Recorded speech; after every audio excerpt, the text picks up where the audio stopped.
नमस्कार, आप देख रहे हैं नेक्स्ट एपिसोड और मैं हूं आपके साथ प्रीति। संत सूरदास एक महान कवि और संगीतकार थे जो भगवान कृष्ण को समर्पित थे। उनकी भक्ति गीतों के लिए जाने जाते थे। सूरदास अंधे पैदा हुए थे और इस वजह से उन्हें अपने परिवार से कभी भी प्यार नहीं मिल पाया। उन्होंने 6 साल की छोटी उम्र में अपना घर छोड़ दिया और बहुत कम उम्र में भगवान कृष्ण की स्तुति करने लगे।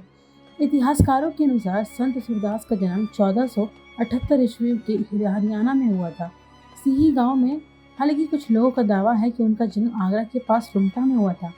संत सूरदास की जयंती वैशाख महीने में शुक्ल पक्ष पंचमी को आती है। ऐसे में सूरदास के संगीत और उम्दा कविता को बहुत खूब प्रशंसा मिली। जैसे जैसे उनकी ख्याति दूर दूर तक फैली, मुगल बादशाह अकबर उनके संरक्षक बन गए। सूरदास ने अपने जीवन के अंतिम वर्ष ब्रज में बिताए। सूरदास कृष्ण की भक्ति के बारे में कई कथाएं प्रचलित है। एक कथा के मुताबिक एक बार सूरदास कृष्ण की भक्ति में इतने डूब गए कि वे एक कुएं में जा गिरे, जिसके बाद भगवान कृष्ण ने खुद उनकी जान बचाई, उनके अतःकरण के दर्शन भी दिए। कहा तो ये भी जाता है कि जब कृष्ण सूरदास की जान बचाई तो उनकी नेत्र ज्योति लौटा दी थी।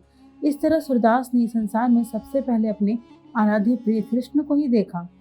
कहा जाता है कि कृष्ण ने सूरदास की भक्ति से प्रसन्न होकर जब उनसे वरदान मांगने को कहा तो सूरदास ने कहा कि मुझे जब सब कुछ मिल चुका है, आप फिर से मुझे अंधा कर दे, क्योंकि वो कृष्ण के अलावा अन्य किसी को देखना नहीं चाहते थे।